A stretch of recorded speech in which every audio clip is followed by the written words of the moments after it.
ಶಾಸಕರ ಸೂಚನೆಗಳಿಗೆ ಯಾವುದೇ ಪ್ರತಿಕ್ರಿಯೆ ನೀಡದ ಪಟ್ಟಣ ಪಂಚಾಯತ ಅಧಿಕಾರಿಗಳಿಂದ ಔರಾದ ಪಟ್ಟಣದಲ್ಲಿ ಸುರಿದ ಸಾಧಾರಣ ಮಳೆಯಿಂದ ಬಟ್ಟೆ ಅಂಗಡಿಗೆ ನುಗ್ಗಿದ ನೀರು 3 ರಿಂದ 4 ಲಕ್ಷ ಮೌಲ್ಯದ ಬಟ್ಟೆಗಳು ನೀರು ಪಾಲಾದ ಕಂಪ್ಲೀಟ್ ಸ್ಟೋರಿ ಇಲ್ಲಿದೆ ನೋಡಿ. ಔರಾದನಲ್ಲಿ ಮಾಜಿ ಸಚಿವರು ಹಾಗೂ ಔರಾದ ವಿಧಾನಸಭಾ ಕ್ಷೇತ್ರದ ಶಾಸಕರಾದ ಪ್ರಭು ಚವ್ಹಾಣ ಅವರು ಪ್ರಗತಿ ಪರಿಶೀಲನಾ ಸಭೆಯಲ್ಲಿ ಪಟ್ಟಣ ಪಂಚಾಯತ ಅಧಿಕಾರಿಗಳಿಗೆ ಪಟ್ಟಣದಲ್ಲಿ ತುಂಬಿಕೊಂಡಿರುವ ಚರಂಡಿಗಳನ್ನು ಕೂಡಲೇ ಸ್ವಚ್ಛಗೊಳಿಸುವಂತೆ ಸೂಚನೆ ನೀಡಿದರು. ಅಧಿಕಾರಿಗಳು ಯಾವುದೇ ಕ್ರಮ ಕೈಗೊಳ್ಳದ ಪರಿಣಾಮ ಔರಾದ ಪಟ್ಟಣದಲ್ಲಿ ಗುರುವಾರ ತಡರಾತ್ರಿ ಸುರಿದ ಮಳೆಯಿಂದ ಪಟ್ಟಣದ ಬಸ್ ನಿಲ್ದಾಣ ಬಳಿ ರಾಂಪುರೆ ಬಟ್ಟೆ ಅಂಗಡಿಗೆ ಹಾಗೂ ಅಕ್ಕಪಕ್ಕದ ಅಂಗಡಿಗೆ ನೀರು ನುಗ್ಗಿ ಸುಮಾರು 3 ರಿಂದ 4 ಲಕ್ಷ ಮೌಲ್ಯದ ಬಟ್ಟೆಗಳು ನೀರು ಪಾಲಾಗಿವೆ.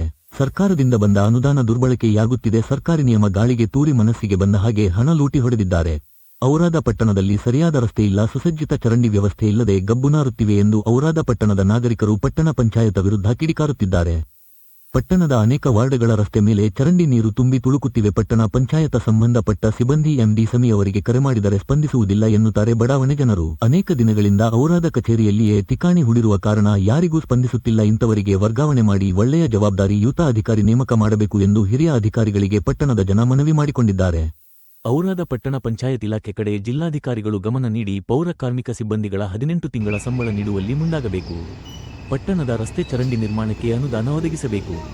ಇದಕ್ಕೆಲ್ಲ ಕಾರಣ ನೋಡ್ರಿ, ಅಂಗಿ ಶರ್ಟ್ಗಳೆಲ್ಲ ಹೆಂಗೆ ತೊಯ್ದು ಬಿದ್ದೋಗಿದಾವೆ ನೋಡ್ರಿ. ಇಲ್ಲಿ ನೋಡ್ಬೋದು. ಇದಕ್ಕೆಲ್ಲ ಯಾರು ಕಾರಣ? ಈಗ ಪುರಸಭೆ ನೋಡ್ಬೋದು, ತಹಸೀಲ್ದಾರರವರು, ಜನಪ್ರತಿನಿಧಿಗಳು.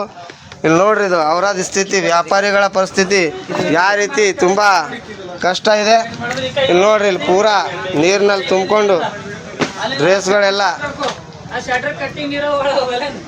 ನೋಡ್ರಿ ಈ ರೀತಿ ಪೂರಾ ಈ ಒಂದು ರಾಂಪುರ ಡ್ರೆಸ್ಸಸ್ ನೀರಿನಲ್ಲಿ ತುಂಬಿ ಕೆಸರೆಲ್ಲ ಆಗಿ ಇಷ್ಟು ನುಕ್ಸಾನ್ ಆಗಿದೆ. ಇಲ್ಲಿ ಕೂಡ ಒಂದು ಜೆರಾಕ್ಸ್ ಅಂಗಡಿ ಇದೆ, ಇದು ಕೂಡ ತುಂಬ ಇಲ್ಲಿ ನೋಡಿ ಯಾವ ರೀತಿ ಇವ್ರದ್ದು ಕೂಡ ಪಾಪ ಎಲ್ಲ ಮಷಿನ್ಗಳೆಲ್ಲ ನೀರಿನಲ್ಲಿ ಮುಳಿದು ಎಲ್ಲ ಖರಾಬ್ ಆಗಿವೆ. ಎಲ್ಲ ಜೆರಾಕ್ಸ್ ಮಷಿನ್ ಎಲ್ಲ ಇಲ್ಲಿ ಗೊತ್ತು ರಾತ್ರಿ ಮಳೆಯಲ್ಲಿ ಎಲ್ಲ ತುಂಬಿ ಎಲ್ಲ ಹೋಗಿದೆ.